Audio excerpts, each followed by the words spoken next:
Hi, I'm Yinka, and this is The Hurt Locker, a podcast where we open a door into men's mental health. Come and go. The first person you have to convince that there's a problem is you. There's no hiding places there. I'm 58, and we were the walk it off generation. They view us as the people that are going to make you feel better. Nobody wants the clown to feel bad. For me, it's always been, crippling. I have to fight like a bastard to not succumb to it. Hello, listeners, and welcome back to The Hurt Locker, the podcast that opens the door on men's mental health. Let's welcome back our host. What's your Yinka? Evening, Tim. Evening. Great to have you with us, Yinka, as always. Right, in this episode, we are going to be talking about S.A.D, S-A-D, so Seasonal Affective Disorder. Just like to kind of get your thoughts and reflections on what this is and anything you want to share before we meet our guest today. I think it's interesting, S.A.D. What is it? For me, it's a pattern that repeats itself time after time. And I say this in the sense that I went through a period of my life over the space of maybe 5 years, whereby I was constantly leaving jobs around the September, October time.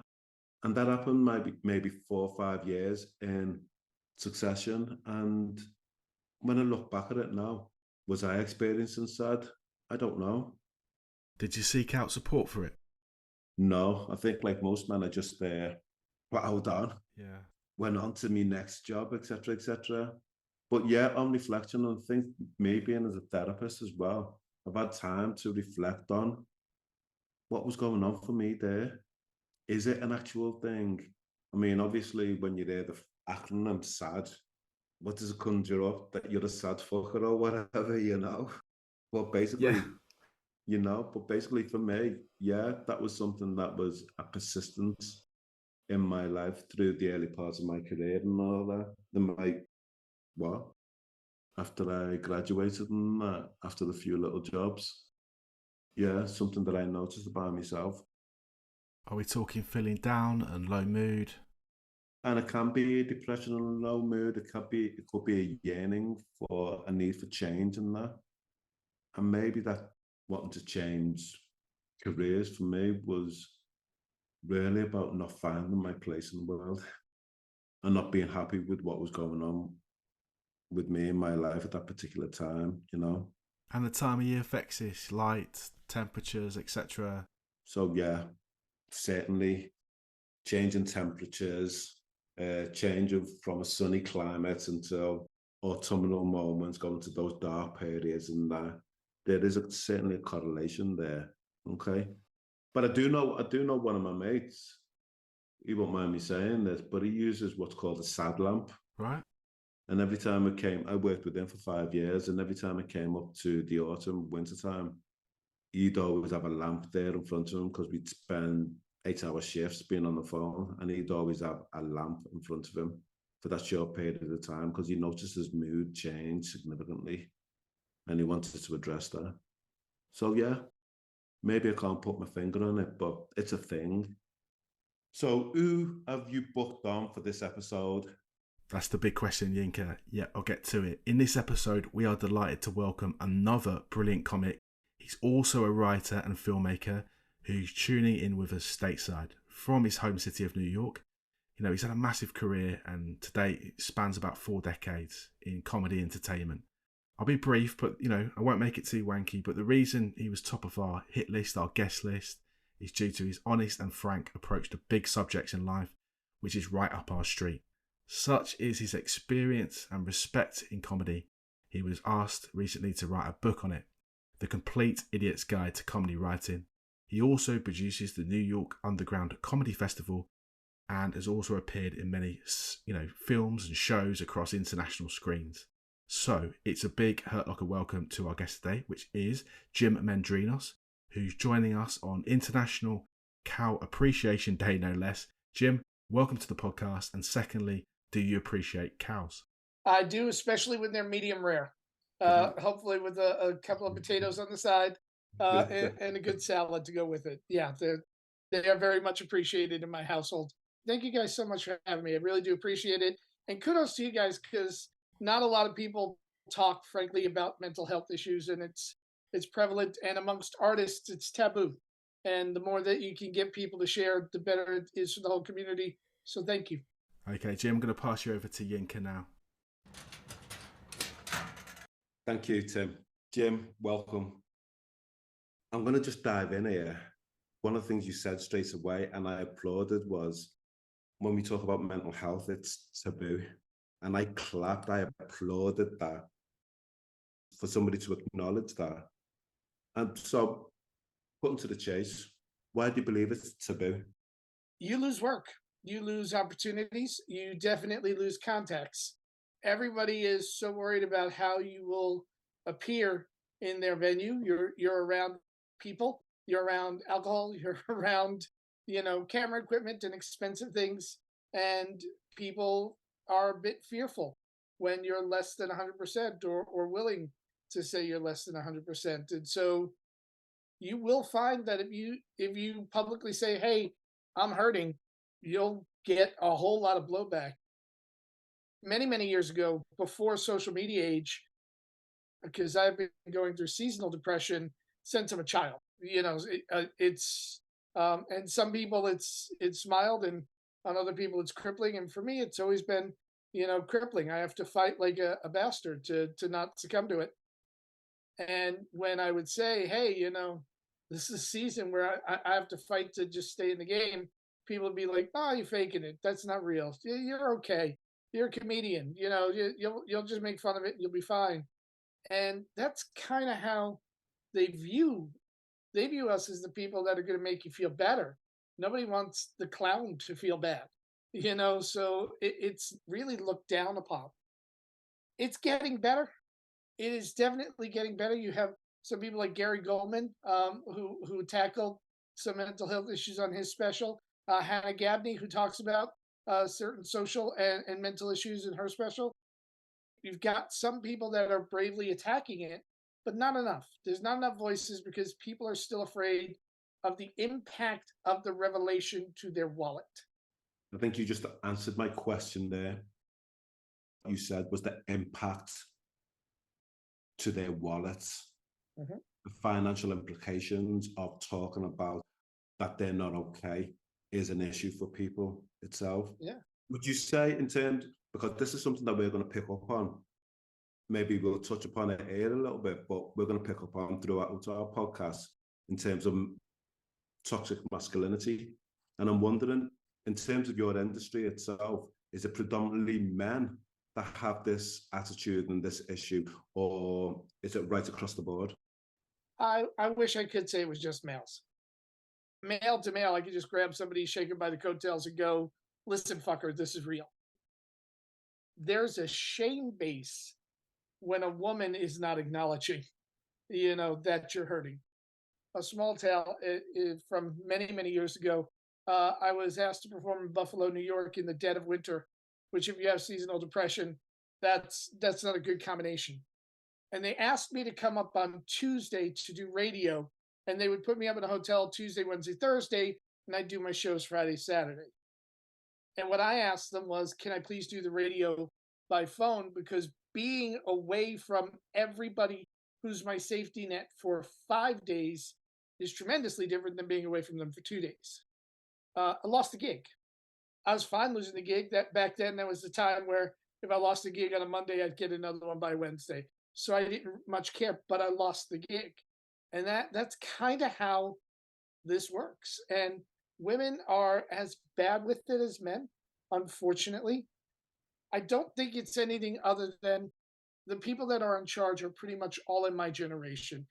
I'm 58, and we were the walk it off generation.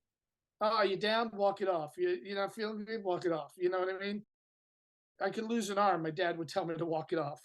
And so I think everyone's viewing it as, no, this is just something we have to deal with. You just deal with it. And until we get people that are willing to acknowledge that there's an issue, the issue is never going to be treated. Thank you for sharing that. But in terms of then the executives, the bookers, etc., are they getting it? Are they understanding it more and more now? I can't blanketly say yes, I know that they do for me because I spent the last 20 years, and in particular the last 12 years of my career, grabbing people by the shirt collar and going, no, no, no, no. You want to work with me? You need to understand this. I refused to have it brushed over anymore. And so they do for me. When you have a product that people want, they're willing to educate themselves on the needs of the provider.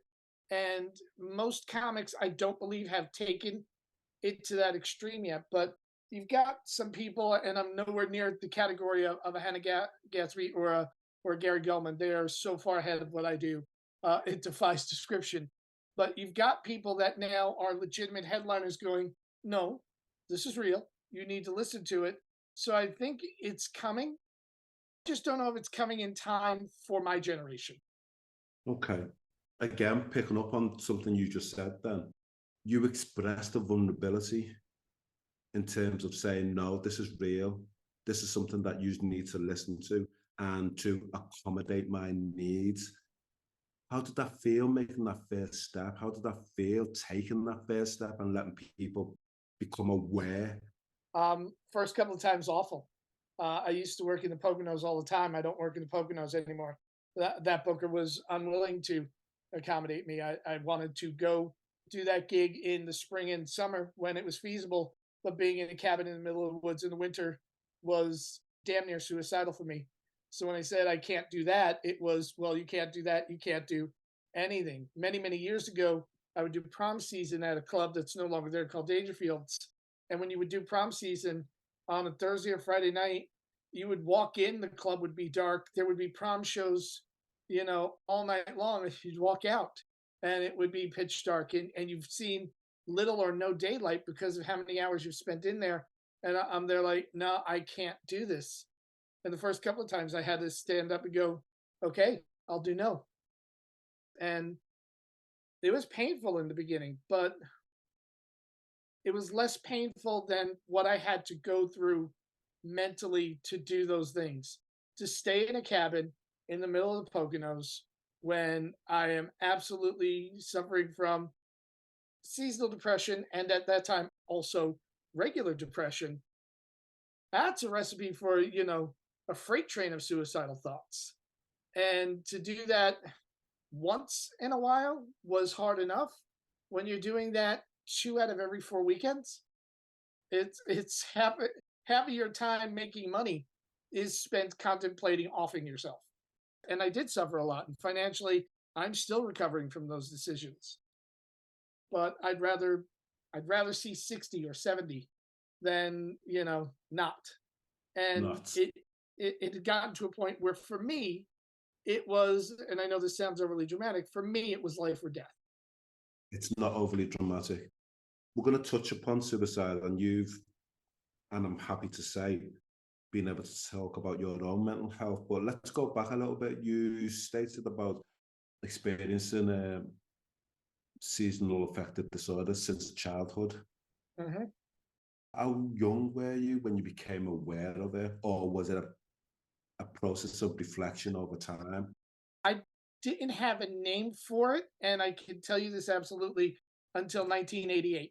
Born in 1964, I'd been suffering from it from the time I was a kid. Most kids look forward to Christmas, look forward to it.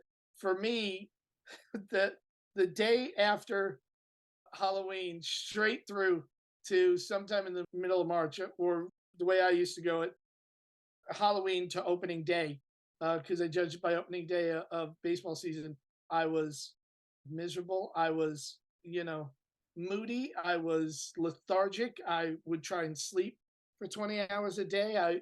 I would eat as much as humanly possible because you're stuffing feelings. And everyone was just saying, he's messed up. He's got problems. He's a weird kid.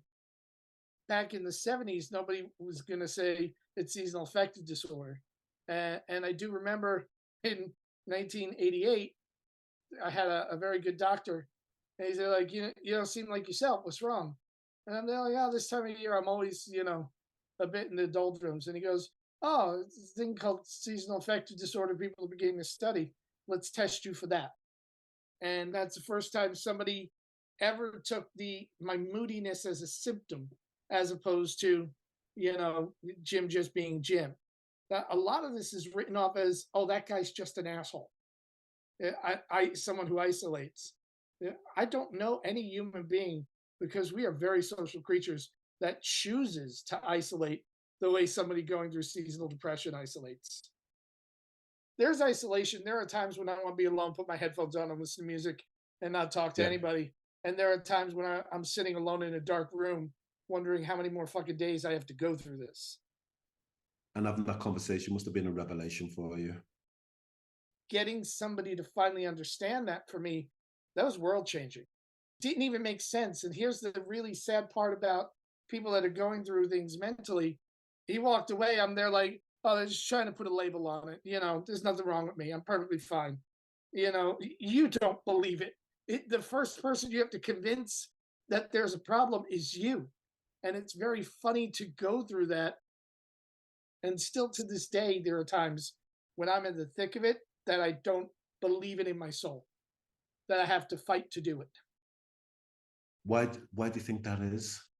I think a lot of it's training. A lot of it's the way I grew up. A lot of it's, I grew up in a very immigrant household in the US. My dad was off the boat from Greece. My mom was third generation Irish. Men had a certain expectation. My sisters had an allowance. I did not have an allowance. My dad told me that boys need to work. So I've been working since I'm 9. My sisters had curfews. Up until, I still believe if my dad were alive, my sisters would still have curfews. I never had a curfew. If I wandered in at 4 a.m, my dad would be perfectly fine, because that's what boys do. So I think a lot of it was my upbringing and the way I was raised. And I'm not saying they did anything wrong. Everyone does the best they can. Nobody intentionally harms their child unless they're a sociopath. But he was trained a certain way. He was born in 1912. His parents trained him a certain way. He had me when he was 52. I'm a late in life baby. I was trained a certain way. So, it peppered everything. For years, I didn't want to have children. I knew something was wrong. I didn't want to pass it on to them. I didn't know if it was genetics or thinking, but I didn't want to have them to deal with my shit. I think it's nurture. It's not nature. I think nature, that there's something wrong and you need help. I think it's the nurture. We've been trained that this is what men do. And when you're going, I can't do that, the shame base and all that comes back, and it's hard. You have children? I have 3 stepchildren that I consider my children. They came into my life about 10 or 12 years ago, about the time I started getting more actively like, no, we're dealing with this. I think had they have come in before, I would have been an awful parent. I think because I was ready to parent myself, I was ready to step in and parent them. And my wife and her ex-husband are wonderful, and they do such a great job parenting their children. My wife in particular is just amazing. But I can pick up the slack and not double and triple check everything. And that's the best part for me. I don't have to worry if my decisions are right. I understand I'm going to fuck up on occasion, and I'm okay with that. And I'm not punishing myself for, I'm going to pass on a bad lesson. If I do, I'm going to correct it. Good. And so what parenting, and it's a massive responsibility. There's no books. There's no manual out there. You've got to bring yourself to there's no hiding place, is there? No. It's funny because as adults, and especially as people in show business, you're framed to have an image. Every adult has an image they present to the world. And if you're in show business, you've got a stage image that the entire industry thinks of you. And that facade does not exist with your child. This is the person that sees me when I'm brushing my teeth and, bothers me to cook them pasta on occasion. That person doesn't care that I'm well respected in the industry. That person is hungry or wants to go to the movies or wants to hang out or wants me to watch TV with them. And that facade is gone. And I never thought I'd like that. It might be my favorite part of life right now. The other 2 were adults when my lady and I hooked up. Yes. The youngest was 6. So, and she's 17 now. So I've had 11 years of her actively being my child. And Yes. that is still my favorite part of life. Thank you for sharing that. Tim, you've got a question there? Yeah, I was just listening, reflecting, and you've had a really long career. You mentioned you've been working since you're 9, you're a comic since you were 19. And I just wanted to kind of get your thoughts on, as we're reflecting a little bit on your consciousness of how you've changed during that time, maybe as a person, but more kind of as a comic. You're known for that approach. You talk about big subjects, attacking them head on. And I just wanted to kind of get your thoughts on how that might have changed as you look back from a younger person. That was all. I think on the performer side, most performers start with imitation. If you would have listened to tapes of me from 1983, 84, 85, I damn near sound like I'm doing an impression of Freddie Prinze because he was my favorite comic, and I started by imitating him. And then as you grow and you get other loves, they come in. For me, a huge one was Beyond the Fringe. When I discovered the folks from Beyond the Fringe, it changed my life. Of, oh, you mean bits don't have to be quick? You mean I can spend some time? I can spend a little time here, but you're still talking about the subjects that you see other performers talk about. I'm seeing the comics that are making it to TV, and they're talking about airplanes and cars and transportation. And I'm talking about airplanes, cars, and transportation and the weather and all those same topics. But there gets to be a certain point where if you do this long enough, and I've been very blessed by having an extremely long career. It's going to be 40 years on September 5th that I'm doing stand up. And 39 of those years are professional. I had a very short period where I was learning and I started working almost right away. And with all of that said, there comes to be a part where they're like, man, I really want to talk about the stuff that I want to talk about, but nobody's talking about, driving out to see their friend in Pennsylvania and getting accidentally shroomed. Well, I'm going to talk about it. No one's talking about, how they behaved with their kid during, quarantine. Well, I'm going to talk about it. And for me, I started seeing my art when I started standing up for myself and I saw that I was getting blowback and not getting as many gigs. I said, this may have just been a survival instinct, or this may have been, a smart business move. I don't know. But if they're going to limit me because I'm not willing to play their game, well, then fuck it. I'm going to make sure that every set I do, I'm intensely proud of, and I'm talking about exactly the things I want to talk about. And there is very much a dividing line in my act between, the stuff I was doing pre-2006 and post-2006. It's night and day. The comic I am now would be ashamed of the comic I was back then. And I was getting work. I was making money. But I wasn't caring as much about the stuff I was talking about. And here's the crazy thing. I thought I was. Because I was more hooked to the laughter than I was to the art. Right. And when I made that shift to being hooked to the art instead of the laughter, that's when everything changed. I mean, it's nice. I love language. And when you describe what you do as your art form, this tells me that this is somebody who's fully immersed in their practice. It's not just the end result of making money. It's about crafting something that means that's important to them. Yeah. And at the end of the day, I've got very little. At the end of the day, we've all got very little that we own. You might own a house, you might own a car, but what you really own are the things that make you happy and bring you joy. And the thing that I do most is my art. I'm on stage and writing and creating more than I do anything else, even more than I spend time with my family. So for me to turn around and make that as beautiful and fulfilling as possible is the way I'm going to be able to still do this when my body betrays me. Because I want to be George Burns shuffling on stage at 99, because I love it. And I can't wait to tell you this bit, that just happened to me today. I don't want to be, that guy, no offense to him, but Bob Hope that was being wheeled out there on fumes and doing the same 10 jokes for the last 5 years because that's all he could remember. My art is incredibly important to me for that reason. So happy to hear that. that brings us to the end of part 1. Join us after this short break for part 2 as Yinka delves deeper into Jim's hurt locker.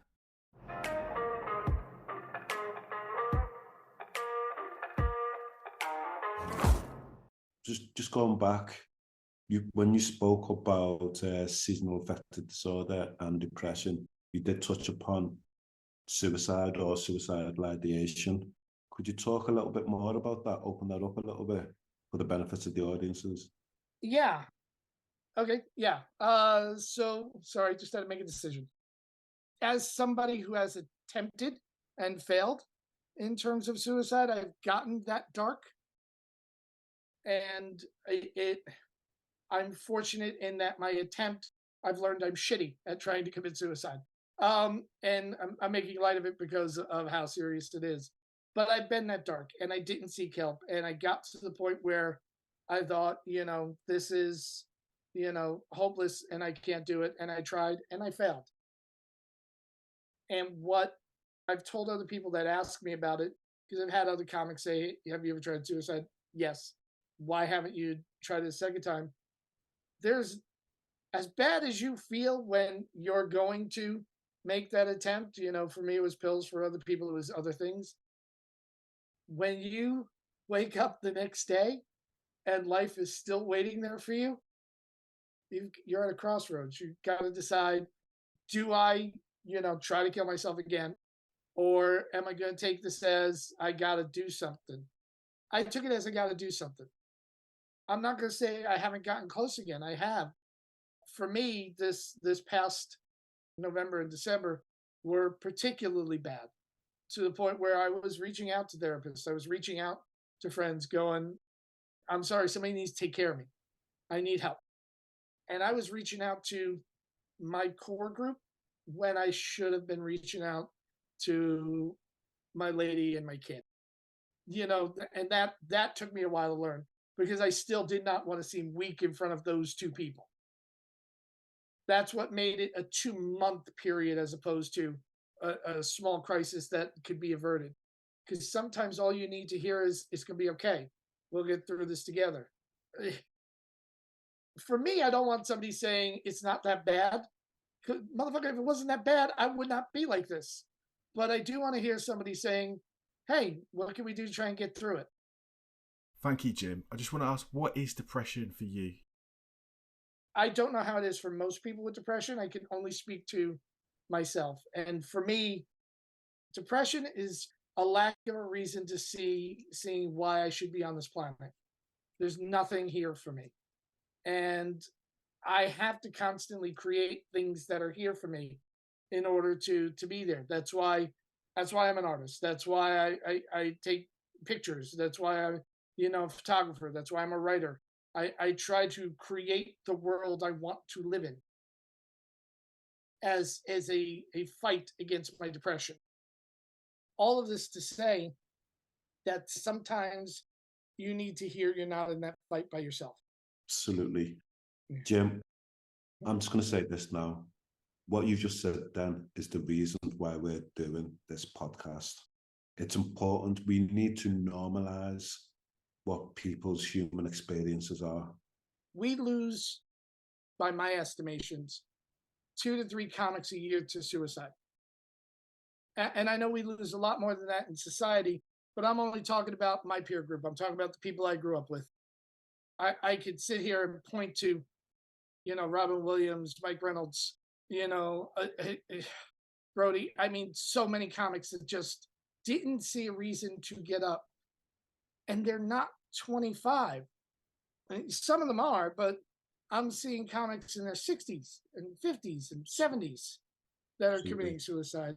And somebody needs to say, hey, if you need help, just pick up the phone. Now, you can't make somebody pick up a phone. Trust me. My willful ass back in November and December didn't pick up a phone until I was damn good and ready. But you need to tell people that it's okay if they do. I don't even think that normalize is the right word. We need to embrace it. You need to embrace that people need this.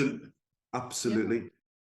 If I want to make the next generation's life better, this is one of the things I can do by speaking out about these things and going, hey, we could all use a little help, and letting people know it, because somebody might go, Jim's a windbag, I don't care what he says. But somebody else might go, well, you know what? He's had a pretty successful career and he was able to do all that while fighting this. Maybe there's something out there for me too. And if it helps even just one or two people make that leap of faith, then, maybe I've done something decent. Again, thank you for your words here. Can I ask Jim, the artist, Jim, the man, Jim, the human being, what is your legacy? And what does death mean to you? Wow. Two very different questions. Absolutely, deliberately so. I feel that my legacy exists in it's the ability to get the work done. When I started, my peer group was an all-star team. I started with Colin Quinn and Chris Rock and Susie Essman and Adam Sandler and all these people. And I still have a career all these years later, even though I did not have the same raw talent that they do. I'm not poo-pooing my talent. I'm a very talented person, but they, pound for pound, had more raw talent. I had to maximize it. So my legacy is that if you maximize your talent, if you maximize your gifts, no matter what those gifts are, you can have the career that you want. You can have the art that you want. But as for what death holds for me, this tends to freak people out when I say this. Peace, absolute peace, in a way that every once in a while I run towards it to my detriment. But I've never seen a problem with death. If I pass tomorrow, because I've lived a life with little or no regrets, I'm fine. I'm fine. When I think about it, I watched my in-laws from my previous marriage. Both of them were very vibrant and alive people, and both of them passed from Alzheimer's and suffered tremendously. And when I think about living a life like that and living, that extension, or thinking about my own mom from breast cancer, or my own dad from, getting his leg amputated after having a heart attack. And I think about that amount of suffering in old age versus death. Death is the peaceful, beautiful option. It's something to be celebrated because the person is at peace. That's not saying that I'm, tomorrow signing up for it. I've spent my whole life to realize that I shouldn't, but I don't see it as the negative that people see it. I would rather live 65 really great years than 60 great years and 20 awful ones. Yes. I want the quality of life more than the quantity of life. Thank you. Thank you for sharing that. Yeah. Boy, when this podcast airs, there's going to be a whole lot of people going, don't commit suicide, death is... Invariably, whenever I say that, that's kind of people's reaction. No. And you know what? I think I do constantly use the phrase in my discussions, normalize talking about mental health. But I think it's about embracing it. Yeah. And I like that. I do like that a lot. What makes you, or what helps you live a good life with your mental health? Working on it. If I leave it go, I sink to the depths of despair. So I have to fight. I have to make sure I create. I have to make sure that I force myself to be in contact with people. I try to fight for, interactions. When I feel it's getting bad, I was in therapy with one therapist who left the practice. I don't know how much you guys know about American insurance, but that meant that they could not find me another therapist that would take my insurance for about 6 weeks. And I just got to the point where I'm there like, no, I'm getting back to a bad spot. Somebody's going to see my ass. And I fought, and I went down to the place that was providing them. They're like, you need to get me somebody. And if you can't get me somebody permanent, you need to set me up with an emergency visit. One of these two things has to happen. And lo and behold, they went and they got it. I'm also one of those odd people that for whatever reason, medication doesn't work on. And Yes. they've tried them all. And nothing, we have not found the right combination. I hope they do. Someday it would be nice to be able to be more regulated than to be up and down. But since I know medication doesn't work and I know that I have to work on it, I really try and keep the highs and lows in check. I really try not to get too high, but because I don't want to come crashing down. And I definitely, when I feel myself going low, I will claw my way back up because I cannot afford to go too low. How do you gauge that? For me, and this sounds like a really weird one, how long it takes for me to get out of bed. If I wake up and I sit on the side of the bed, there have been times where it's taken me 2 hours to actually stand up because I'm sitting there contemplating, I'm just gonna go right back to bed. And so if I can get out of bed fairly swiftly, I know I'm pretty good. But when I start seeing, myself spending 5 minutes, and that's not checking the phone or anything, it's literally me, hands on my knees, praying for death. And when I'm sensing that, that's my telltale sign. Again, people with seasonal depression, your triggers. You definitely do. For instance, I was depressed like hell in late June, and everyone's going, "Why are you depressed?" And days are getting shorter. That's why I'm depressed. It's the countdown, Wow. and they don't see that. So you've got to also be uber aware of what triggers you. And it took me 58 years to learn it. And hopefully now I can master it. Okay, so with those 58 years of learning, who in terms of your support network is able to support you and see those telltale signs, or you can turn to? I wish I could say that there was a person, but again, because of how I was raised, because you keep it all to yourself, because I don't let a lot of people in, it's hard. I think my lady sees it, absolutely. I think the kid sees it, absolutely. They're living with you 24/7. They're definitely going to see it, but they're not the people that usually jump in to help. In terms of my friends and my support group, they only tend to see it when I open up to them, which is why it became so important for me to open up to people and to just not hide it and not just say, oh, everything's fine. And trust me, if you ever ask a friend how they are and they say everything's fine, fucking check on that person. They are not fine. I ask that question when somebody responds fine. I ask, what do you mean by fine? Yeah, I think you need to. It is amazing to me how I would like to say that, we're all much more connected than we've ever been. We're much more enlightened than we've ever been. We're definitely much more learned than we've ever been, but we are still woefully ignorant on helping our fellow man. Why? Why do you think that is? I think we've been systematically taught to be self-sufficient and to act properly. This is the way you're supposed to do it. You're supposed to go to college. You're supposed to get a degree. You're supposed to go to work. You're supposed to have a job. You're supposed to move to suburbs. You're supposed to have kids. You're supposed to. And the variance from that supposed to is not talked about because it's shame-based. I know a lot of really good, smart people who are going to live their entire life never even sniffing a quality relationship because they're afraid to let somebody know who they really are. Thank you. Thank you. That brings us to the end of part 2. Join us after this short break for part 3 as we look to the future with Jim.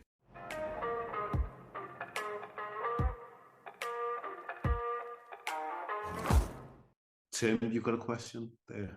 Yeah, just really quickly, Jim, I just wanted to get your take on things. Aside from your stand-up and your films, you teach all ages of students, don't you? Yeah. Yeah, with comedy writing. And I wanted to get your thoughts on, say, is there a difference, if that's the right word, between maybe people reaching out for help professionally to get better as a comic, a writer, compared from a kind of human point of view with their mental health? Is one easier than the other to get that support?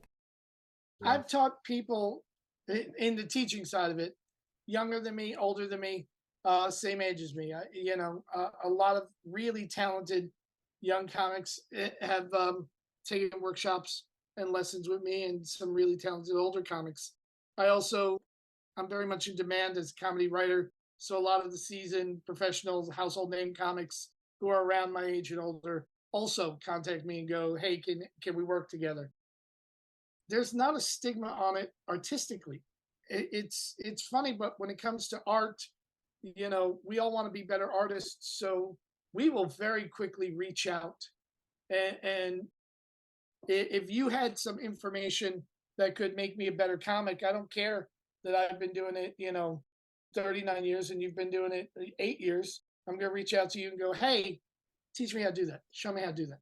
That's the way art is assimilated. What's not assimilated that way, helping each other personally, emotionally, the human help. I will have a fury of 60-year-old artists reach out to me and say, "Hey, help me write this bit, help me write these jokes." But I'd be hard pressed to find somebody my age or older that's going to reach out to me and say, "I'm going through it. Can you just stay on the phone with me?" That doesn't happen. And here's the whole thing. You can't grow as an artist if you're not growing as a person. You can't grow as a person if you're not well. You have to get well enough to grow as a person. Then you can grow as a person. Then you can grow as an artist. You have to reach out. And maybe I'm not the person for that 65-year-old to reach out to. He has to find who he needs to reach out to. I had to find the people I needed to reach out to. I needed to find the system that worked for me, and everyone needs to find the system that works for them. And when that system's no longer working, you need to fix your systems. That's the sad part. No, thanks, Jim. I really appreciate that and your answers there. One more follow-up question, if that's okay. If you're going through mental health issues, your performer, I know you can only speak on behalf of yourself, but you mentioned some of the comics that we've lost, and you're performing in front of people, you're getting that laughter, fantastic. What about when that show finishes, when that door closes, the light goes off, the curtain closes? What is it like for that performer there and then? There's lots of alcohol, as you say, the green rooms and stuff like that. I just want to kind of get your thoughts on and your experiences here while we've got you.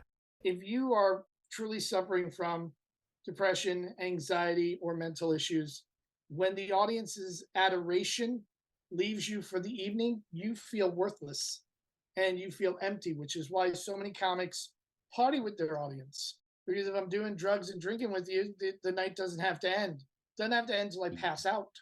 And by then I'm okay, because, I won't know that I'm passing out. And so comics fall into cycles of addiction and self-destruction and damage to themselves. It's amazing to me, but outside of Richard Pryor, you have never heard a comic who is suffering from addiction talk about addiction. You've heard comics that have recovered from addiction talk about addiction. But I defy you to find me the comic that is actively an addict that is talking about addiction. No, that's a great point, Jim. I'm a big fan too, Richard Pryor.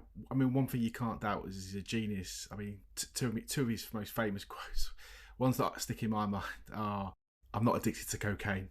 I just like the way it smells." And then you've got another one, "All humour is rooted in pain." And I think that just sums that up, what you've just said. When you're feeling shame about something, you hide the shit out of it. And Yes. to me, art should be the equivalent of a nude beach. And everyone's going to see what everyone got. You may have a big one, I may have a smaller one, I may have a bigger one than you.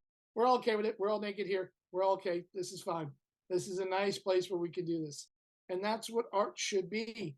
If you look at, some of the paintings of a Van Gogh, if you read some of the writings of a Kerouac, if you see some of the stuff that Peter Cook and Dudley Moore were doing when they were doing Derek and Clive, they were talking about themselves, painting about themselves, writing about themselves, warts and all. Yeah, 100%. Yes. And that's how you create masterful art. And I do believe that comedy can raise to the point of being a masterful art. I have seen comics do it. Yes, there's one Richard Pryor for every 10,000 Jim Mendrinoses. I get that. But there's still a Richard Pryor. There's still a George Carlin, because they're willing to talk about truths, the entire truth. Thank you. Continuing that analogy or metaphor of being on a nudist beach, how authentic are you on a scale of 1 to 10? Most people would say I'm pretty much a 9 or a 10, and I feel I'm a 5. I feel I've got a lot of work left to go. There are still things I'm afraid to talk about. And my job won't be complete until I'm not afraid to talk about them. This podcast was the first place I ever publicly talked about my suicide attempt. I've not talked about that on stage. I should be able to, which I don't, because I'm afraid I'll be judged. So when you talk about authenticity, the artist knows where they put the brakes on. So I see where my walls are, and I'm going, well, it may sound really great for you guys, but I know that those walls got to come down. I know that those walls got to not be there for me to reach where I want to reach. We all know what we won't talk about. And until that's 0, you can't be a 10. Thank you. Can I ask, who's the most important person in your life? Wow. For me right now, it's the kid. I love my lady. I'm even beginning to like myself a little bit. But yeah, there's something about what I've learned from having another person be even slightly dependent on me that means a lot. Can I challenge you and can I say that your answer's wrong? Can I offer this, that the most important person in your life is you, because you're the expert of you? Yeah. You know what makes yourself sad. You know what makes yourself happy. And only by attending to your needs fully can you be there for the people who are important in your life. And I get that. And I'm fighting for that. But you asked where I was right now, not where I want to be. Touche. Yeah. Look, and like I've been saying this entire time, you got to learn your lines. You got to reach out for help. You got to ask the questions. That's all. I know it sounds, corny. It's all bootstrapping.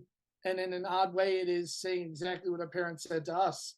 Walk it off, but walk it off with somebody walking next to you, as opposed to walking it off by yourself. You got to ask for that help. And I very much believe that. And I very much, think that people do. And I'm finally at the part in my life where I can, and I do ask for that help. But I'd be lying if I said that I do it on a regular basis. I'd be lying if I said I did 100% of the time. You got to know yourself well enough to go, yeah, I still need a little bit of work here. So when you ask about people that are important to you, I think that the short answer to that is, what's allowing me to stand up when I wake up in the morning and get out of that bed? And for right now, that answer's the kid. Should that answer be me? It absolutely should. In a perfect world, we ain't there yet. No, we're not. But we're trying. We're trying. If you and Marty McFly, and you could go back to the future, what 3 pieces of advice would you give your younger self in either your teens or your 20s? I don't think I would. I think had I gotten a map, knowing myself and knowing who I was in my 20s and teens and 30s, I'd have been so lazy, just relied on the help. I wouldn't have taken the time to learn the things I needed to learn. And so when I say I wouldn't have given him any advice, it's because I was a lazy dumbass earlier in my life that, needed to go through some shit in order to get better. Now, if I could change it and magically make somebody understand that they're not alone, of course I would do that. But I don't think I would have listened. And so for me, going back and doing that, I'm worried about the butterfly effect it'll cause. Like if I do that, is that lovely night where I tried suicide actually going to happen? Because I would have learned to do it right. So for me, I think I'm where I need to be now, and I'm not very much worried about where I was. I would have liked an easier life. I would have liked things a little gentler. I think we all would, but I'm functional. I can fight. I'm here, and I'm helping myself and others at this point in my life. Yeah. Do I still go through it? Do I still have deep depression? Yeah. But I'm functional now. because that guy that was going out partying with the audience afterwards because they needed love, that was me. That guy that was, trying to prove his worth by how many gigs he got or how many autographs he signed, that was me. And I don't know that if I gave myself any advice, I'd have gotten there. Okay, thank you. No, I mean, one of the things that's shone through today's podcast is that belief in hope that things will be different, that things there's always another time, there's always another day. And I think you embrace that in abundance. Shit happens, yeah, it does. But you know what? I'm going to dust myself down and continue. It sounds crazy, but there's an adage that a lot of my friends who are addicts have gone through, and they're like, I'm okay today. I'm okay right now. And to me, I kind of view depression that way. I'm okay right now. And Yes. those days when I'm not okay, I can see okay from here. I can at least see where I need to be. It's those days where you lose all hope, where you don't believe that something will happen. That's where the slippery slope to the bad stuff goes. And you try and keep yourself away from that slippery slope. Easier said than done. It still can be done. Each day is a school day, as they say. Yeah. Jim, thank you so much for being so open and vulnerable with us today. What are you looking forward to? What might you be working on at the moment you want to share with our listeners? Anything at all? Me and a buddy of mine, John G., who's another great comic here in New York, are trying to open up a comedy club in lovely Newark, New Jersey, called the Comedy Diner. So I'm looking forward to having a home where I can do as many sets as I want and be on stage all the time. So come out, go to my website, catch a show, come see me. Have you ever thought about coming over to Liverpool? I've been over to the UK once. I haven't been to Liverpool, which I desperately, as a major Beatles fan, I want to go to.